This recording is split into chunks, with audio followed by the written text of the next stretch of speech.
বাংলাদেশের মধ্যে আমরা বহু পরিবর্তন দেখেছি। কখনো আমরা বিভিন্ন রং ঢঙের বাংলাদেশও দেখেছি, কখনো দেখেছি সোনার বাংলাদেশ, কখনো দেখেছি সবুজ বাংলাদেশ, কখনো দেখেছি ডিজিটাল বাংলাদেশ, কখনো দেখেছি দুর্নীতিতে 5 বার চ্যাম্পিয়ন বাংলাদেশ।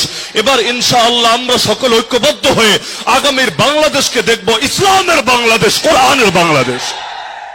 যে সমস্ত দলগুলো আমাদের সামনে এখন এই যুগে এসে পর্যন্ত ঘোষণা দেয় প্রকাশ্যে রবের সার্বভৌমত্ব তারা বিশ্বাস করে না, এমনকি তাদের মহাসচিবের ঘোষণা অনুসারে শরিয়া আইনে পর্যন্ত বিশ্বাস করে না, যারা ইসলামী জাতীয়তার কথা পর্যন্ত বলতে পারে না, সুদমুক্ত অর্থনীতির কথা পর্যন্ত বলতে পারে না, এমনকি এতদিন পরও এসেও চাঁদাবাজি করতে করতে, টেম্পো স্ট্যান্ড দখল করতে করতেও যাদের 17 বছরের ক্ষুধা পর্যন্ত মেটে না, আরে খুনের মধ্যে ডাবল সেঞ্চুরি করার পরও যারা নিজেদের চাহিদা এখনো পর্যন্ত মেটাতে পারে না, আরে যাদের বর্তমান ভারপ্রাপ্ত চেয়ারম্যান পর্যন্ত দাবি করেন দেশে আসাটা তার একক নিয়ন্ত্রণাধীন না, ওই সমস্ত 2 নম্বরই করা জাতিকে, তাদের দলকে এই জাতির ক্ষমতায় আমরা আর দেখতে চাই না। শাহজালালের উত্তরসূরিরা যখন জেগেছে, এবার ইনশাআল্লাহ আগামীর বাংলাদেশকে তাওহীদের রঙে সাজাতে হবেই হবে। যাদেরকে ইমাম মেনে নামাজ পড়ি তাদের ইমামতিতে আগামীর বাংলাদেশ চলবে।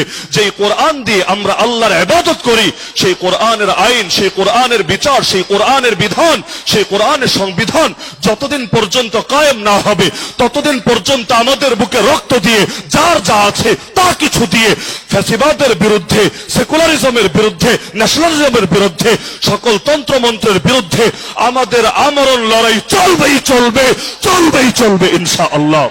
সুতরাং সকলের প্রতি আমার শেষ উদাত্ত আহ্বান থাকবে, আমরা যে কোনো মূল্যে আমাদের ঐক্যকে ধরে রাখবো ইনশাআল্লাহ।